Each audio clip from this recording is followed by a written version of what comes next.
Hello and welcome back to Aetheral Space 3.43. Welcome back, Dan. I just brought you out of cryosleep to read the next chapter.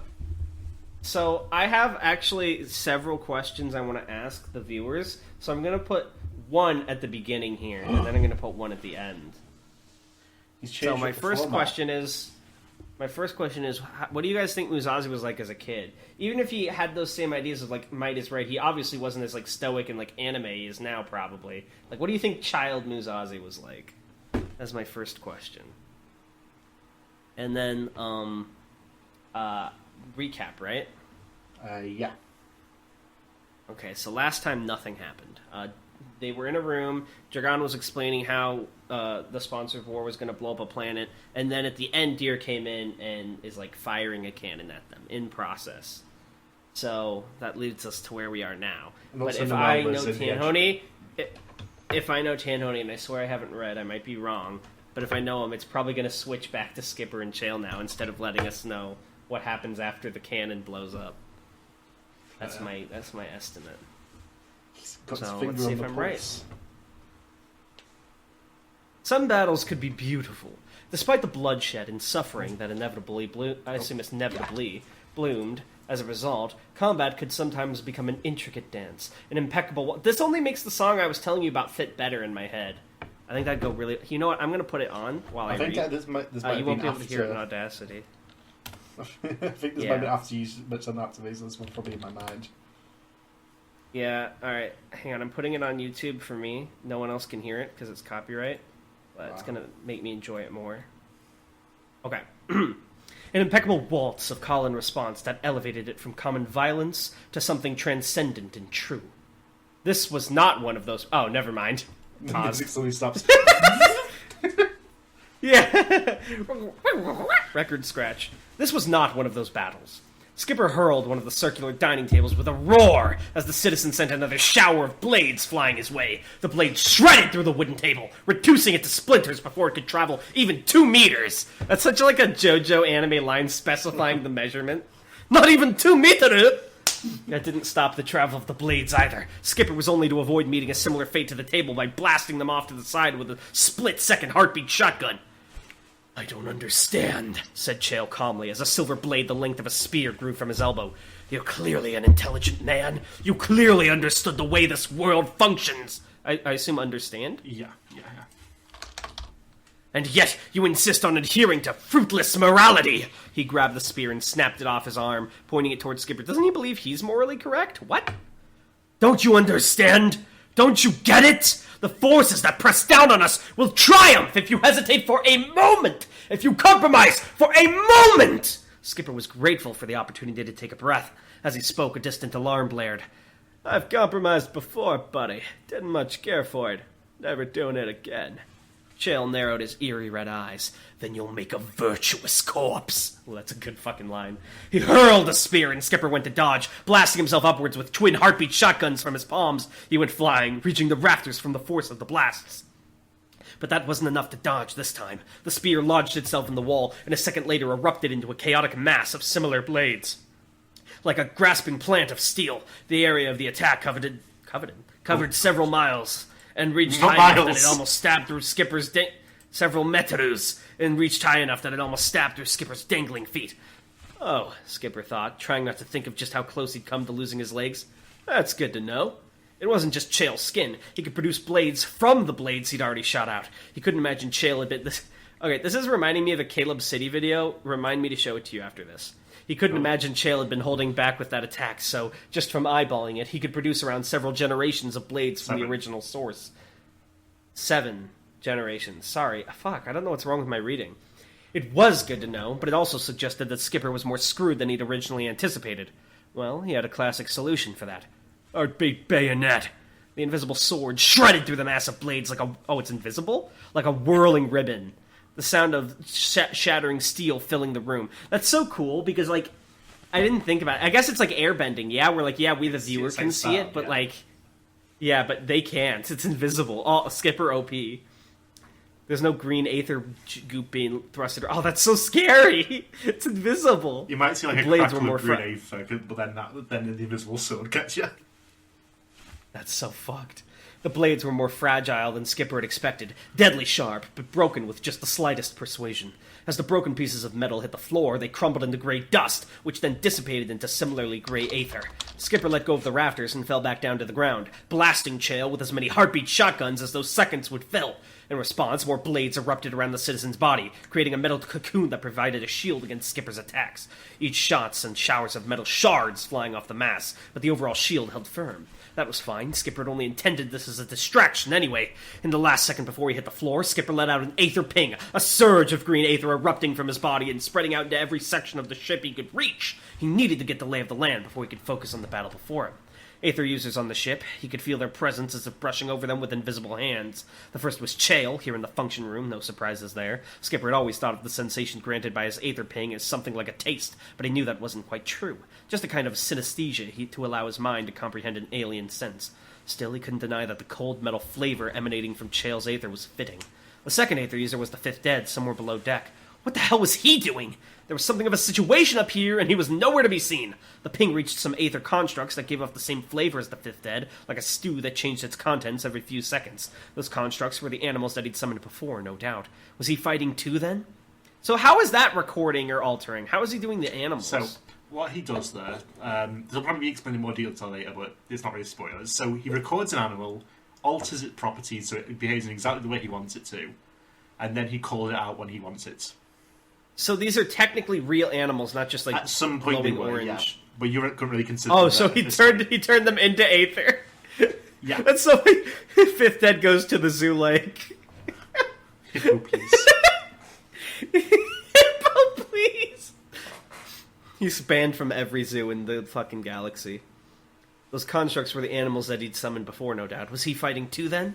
Another aether signature, a third one, even further below, right on the edge of Skipper's ping range. The engine room. It was a familiar flavor, one that he'd sampled not long ago, like melted computer parts barely covering the scent of roses. Noelle? She'd been the one reprogramming the ship's navigation. He could sense that same acrid aether moving through the computers. Wait.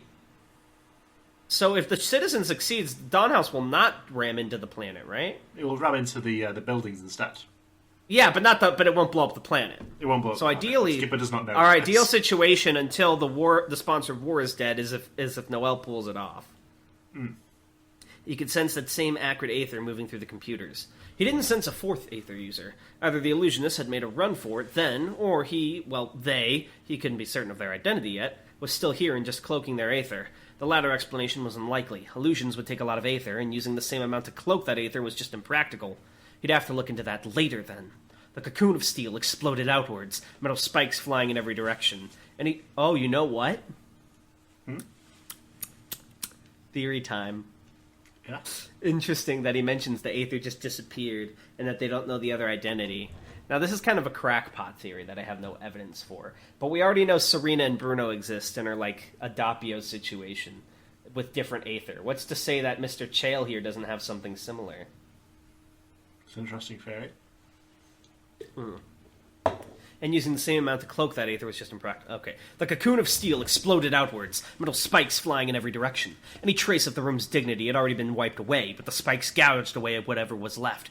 The wallpaper was left hanging in tatters. The stage became a vague pile of rubble, and the ceiling began to buckle downwards as the rafters cracked like branches. Heartbeat landmine. Skipper's own omnidirectional attack redirected most of the shards headed for him, but not all of them. Metal sliced at his chest, his stomach, his face, leaving bleeding cuts that stung as the now ever-present dust tickled against them. The metal fingers of his prosthetic hand twitched involuntarily. I assume involuntarily. Oh, yeah. Involuntarily, too. The mechanisms had obviously suffered some damage. As Chael stepped out of the remnants of the cocoon, he brushed some metal dust from his shoulder. For a second he was unarmored, clad only in the shredded remnants of his tuxedo. The moment Skipper lifted his hand to take a shot, though, new armor grew to cover Chael's body almost instantly. Red pinpricks of light glared almost mockingly from within the citizen's helmet. "Do you understand now?" Chael said, spreading his arms wide as he stepped down from the pile of rubble that had once been the stage. He moved with such dignity that the loose chunks of concrete seemed like a grand staircase. "My armor is worthless, truly, but I can create it faster than you can destroy it. It's the same with this whole damn city, this whole damn planet!" So long as there's the possibility that the system can be rebuilt, it will be rebuilt. Again and again, endlessly. Everything I have done, everything I do, is for the sake of eliminating that possibility. Why don't you understand? He came to a halt at the bottom of the rubble, arms still spread wide as if expecting an embrace. Skipper, recovering from the barrage on one knee, only chuckled. Everything you've just said, Skipper said, wiping a drop of blood from it. You really use said a lot. You gotta mix it up, buddy. Wiping a drop of blood from his nose. What you like in this world? I want you to know, you're probably right. These systems probably grow back if you give them the chance. The logical thing to do is burn the whole thing down and start again, yeah? Of course. But there's the thing. Skipper forced himself back up to his feet. I'm kind of an idiot, yeah? I don't think about these things logically. He thumped his heart with a mechanical hand. I think about it with this ticker here. Like a human being. You get me? The trace of hope that had clearly been growing inside Chael disappeared. A muffled groan forced its way out of the armor. So you choose naivety. I see. There was never any hope for one such as you. Skipper shrugged, grinning. Now you're getting it. Popcorn. Aether was an incredible power, it really was. It granted speed, strength, and abilities beyond normal human means. There was an undeniable difference, a gap, between fighters who had Aether and those who did not. But there were certain circumstances under which that gap could be crossed. The first of these circumstances was usually referred to as a big fucking gun. Deer grunted as he fired a stun wave in Muzasi's direction, forcing the swordsman to fly upwards, using thrusters that burst from his feet to avoid it. The flames died at the height of Muzasi's ascent, and a split-second thruster that blasted out his side sent him flying off horizontally, avoiding Deer's follow-up shot. The second circumstance, needless to say, was the distance between the non-Aether user and his Aether-wielding opponents. Deer was doing a good job at maintaining a distance between himself and his two enemies, concentrating his fire to keep Muzasi dodging backwards into the sides, while also making sure that Dragan was constantly within his line of sight. Dragan knew Deer would instantly shift his attention if he was given the slightest reason to. To prevent that, Dragan stayed in cover behind one of the consoles. And for that matter, Dragan... hero move. Hiding. For that matter, Dragan wasn't even sure what he could do if Deer sent one of those stun waves flying his way. He wasn't sure of Gemini's shotgun's exact limitations. Ideally, it would have none. But you imagine there was quite a difference between recording an object the size of a coin or a plasma globule and recording a stun wave that covered a meter across. To put it bluntly, he wasn't feeling confident. I keep talking about meters in this chapter. Yeah, it's so funny. You're so specific about, like, oh, these things don't exist in this world, but they still use fucking meters. Muzasi, on the other hand, was zipping around the control room like some kind of pipe-wielding bug. Split-second thrusters flickered around his body, making micro-adjustments as he flew through the room, avoiding the stun waves that Deer sent surging towards him. He only touched the floor for fractions of a second at a time.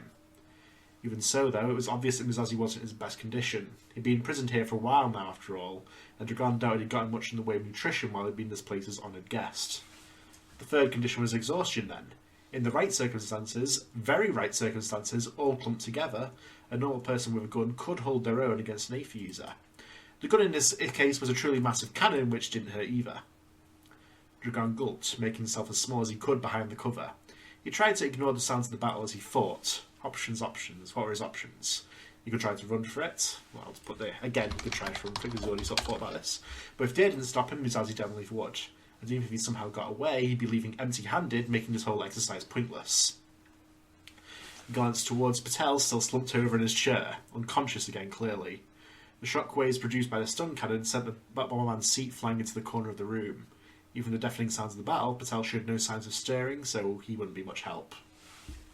There was every chance he could just wait for Muzasi to deal with the situation, but that idea didn't sit right in his skull. Leaving what happened to him up to someone else, becoming a passenger in his own life? No. It said so himself. Dragan finally taken to... What the fuck did you do to that sentence? Yeah, I don't know. No there? I my presence... it was fine, and you actually... And you fucked it for no reason. I dragged it by accident. He'd said so himself, hadn't he? To Deer, even, back at the hospital. The only one who decides what happens to me is me. No, that's not anime enough. You gotta do it like, the only one who decides what happens to me is me! And he thumps his hand against his heart. He'd never been one for introspection, self-analysis, but as he ran that statement back in his mind, he found himself agreeing with it utterly. At the time, the words had come out in a stream of emotion, not really considered, but looking back, Dragan could recognise that they were honest in a way very little that he said was. He couldn't very well go back on them then. Another shot from the stun cannon shook the room, and fragments of concrete crumbled down from the ceiling, falling towards Dragan. Without even really thinking about it, he released his Aether into a field around him, analysed and recording the chunks of concrete before they could hit the ground. They were tiny, barely the size of pebbles, but they were numerous, 15 in all. So he can already do multiple items. He can, yeah, as long as they're small. So he has sort of like ammo. And Dragan knew they could be fast too. There was a gap between the stun shots, a small one, but noticeable to his cognitive senses all the same. Enough time to pop out of cover and make his move. Enough time for Deer to notice and blast the shit out of him. Probably literally if he took one of those shots full on.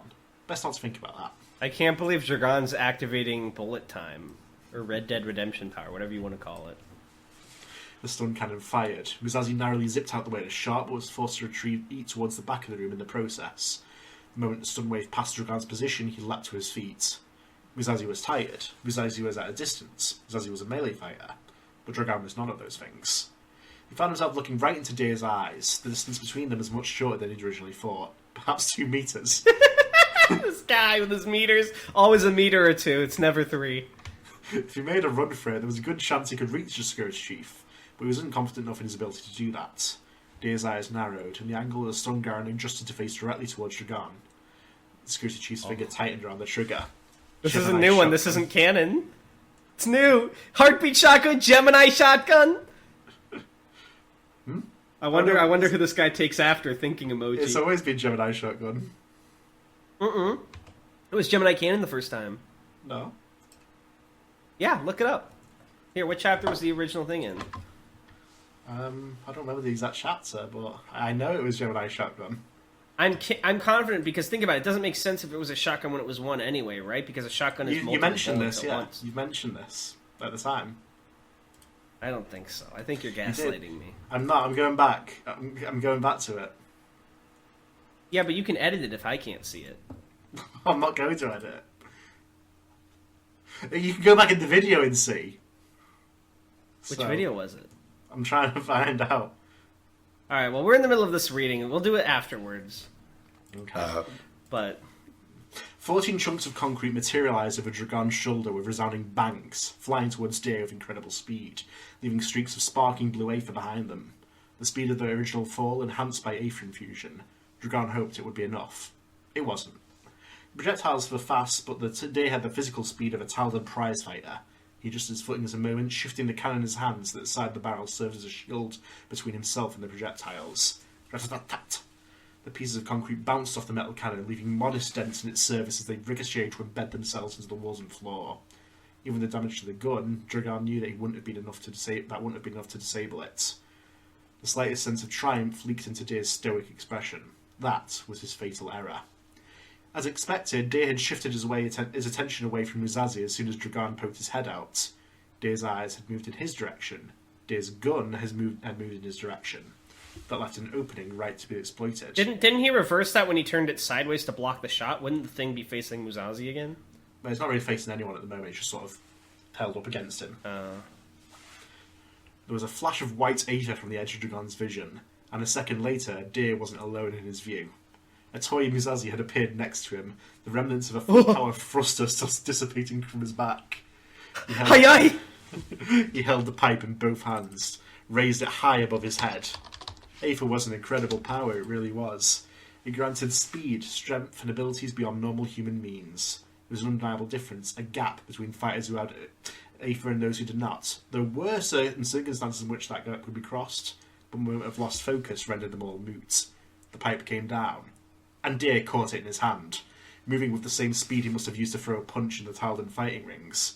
It wasn't a clean catch. Dragan could hear the man's knuckles crunching, his wrist snapping, but it halted Muzasi to tackle the same. Muzasi, lightning fast, adjusted his grip to make another attack, but Deer moved at the same time as well. His good hand, the one holding the cannon, turned just slightly so that the barrel of the gun pressed against Muzasi's torso. His finger curled against the trigger. Bang! Deer did not pull the trigger.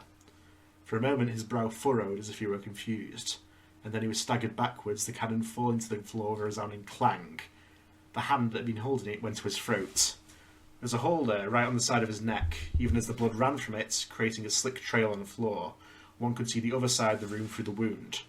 Deer collapsed, slumped against the wall as he futilely tried to keep his wounds closed. His eyes flicked to look at Dragon.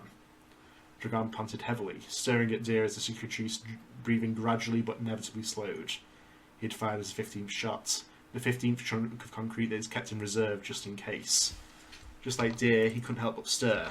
For a few moments they were locked there, two pairs of eyes staring into each other, until only one pair of eyes were stirring. A death rattle, hollow and clicking, slithered out of Deer's mouth as his gaze clouded over. Dragon blinked. So that was a good fight, but I do have a little nitpick, just narratively wise, and that's... I get why it moved fast, because realistically that's probably how it would have happened in the heat of a moment in a battle. But usually what you would see, and what I think is more meaningful, would be like if he had kept spending little chunks without specifying the exact number, like 1 or 2, blah, blah, blah. And then it was, we thought, we would be led to believe he was out, and then he fires 1. But the time between when you said he absorbed 15, and then when he shot 14, and then this last one was so close to each other that it wasn't really like a surprise to the reader. It was like, that's what I figured was going to happen already, because he left 1 behind. Like, because the time between when it said he grabbed 15 and when he shot 14 was like a page, maybe. Yeah. But otherwise, cool fight. And this is important because it proves that to Muzasi that Dragon actually wants to help him. Because Dragon could have probably taken advantage and waited for Muzasi to die and then fired the shot, but he didn't. He fought. To be fair, he did come here to get Muzasi out, so getting Muzasi killed does defeat the purpose. That too, but... I'm just saying to Muzasi, it proves Dragon means business in his eyes. Because he probably would have expected Dragon to let him get fucked. So, I don't know. Muzasi for the team? Hell yeah. This is also a Dragon First Blood. Yeah, Dragon's first kill? No, he's killed before, hasn't he? He has Didn't he kill, like, some guards? I don't believe so. Didn't he kill the bug? Didn't he kill... No, he killed What's-His-Face! No, he didn't. That's right, he got killed by... Who the fuck is the bug? The big bug from the temple, the monster. Oh, that's not a guy. And he didn't kill that one either, I don't think. I was like thinking, who's the bug? I thought it was like the hyena. Well, either way, that was still a good chapter in a fight. I'm really excited to see where this goes. And if it was Dragon First Blood, then maybe he has to cope with that now. How does it feel to take a life, Dragon, Hadrian? Are you going to have a witty remark for that one? So I had a question for the end of this, but it doesn't really fit with the tone of how like darkly it ended. So now I'm not sure what to do. Go on, what's your question? I was going to ask, out of all the main characters, both like the cast and Muzasi Marie, like the reoccurring characters, which ones do you guys think had significant others in the past, and what do you think they were like in those relationships? That's always something funny I like to think about. Like, could you imagine Skipper with an ex-wife he just didn't tell anyone about? She took the kids into divorce, Dragon. I don't fuck with Bertrand anymore, Dragon. It's messy. Why is it always Bertrude or some variation on Bertrude? Because that's the only ex-wife I can think of. This is so sad. She took the fucking kids, Dragon. That would actually provide a whole new, like, psychological layer to him referring to his crew as kids. Like, that's his way of coping. That is not Skipper's backstory, but it's a good thought. Yeah. But yeah, I'm interested. Which one of the she took the kids into Which one of the characters do you think has been romantically involved, and what do you think they're like in those scenarios? I don't know why. That's always funny for me to think about. Like the serious epic fighter characters. Yeah, I'm interested to see what people think. So Muzasi, what do you do for fun? I like to fight and train. Oh, I see. Train and fight. Warrior male. Well, thank you for listening and reading, everyone. Yeah. Oh, sorry, last question for Tan. Is Muzasi an alpha male or a sigma male? He is... I don't know what the difference is. Me neither. Sigma male move. New male type. Babe, wake up, new mail just dropped.